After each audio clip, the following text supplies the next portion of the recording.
Logo పెట్టారు. ఇక్కడ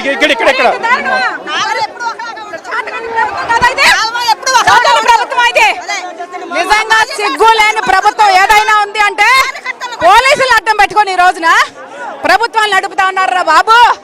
జగన్ గారిని తీసుకొని నేర్చుకుంటారు నాయన. చాదగాని ప్రభుత్వం ఏదైనా ఉంది అంటే రాష్ట్రంలో కూటమి ప్రభుత్వమే. మీ పరిపాలనకి నిజంగా ప్రజలు ఓట్లేసింది సిగ్గుపడతా ఉన్నారు నాయన. చూసుకోండి బాబు, మీ పరిపాలన అయిపోయింది. మీ చాప్టర్ క్లోజ్ బాబు, చాప్టర్ క్లోజ్.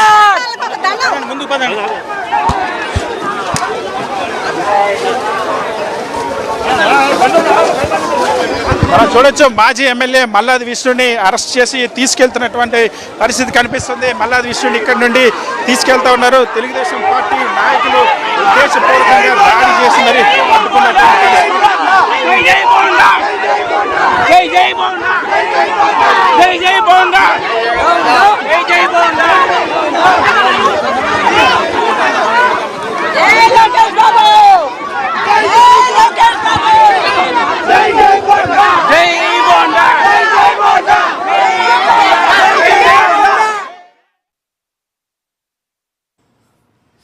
రైట్. ప్రభుత్వపు అధికారంలో ఉన్న ఎమ్మెల్యే వికృత చేష్టలు మనకి ఇక్కడ కనిపిస్తూ ఉన్నాయి.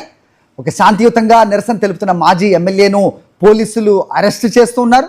అరెస్ట్ చేసే క్రమంలో జై బోండా అంటూ మాట్లాడుతున్న, నినాదాలు ఇస్తున్న ఆ పార్టీ కార్యకర్తలు గూండాల వ్యవహార శైలి ఇక్కడ కనిపిస్తోంది.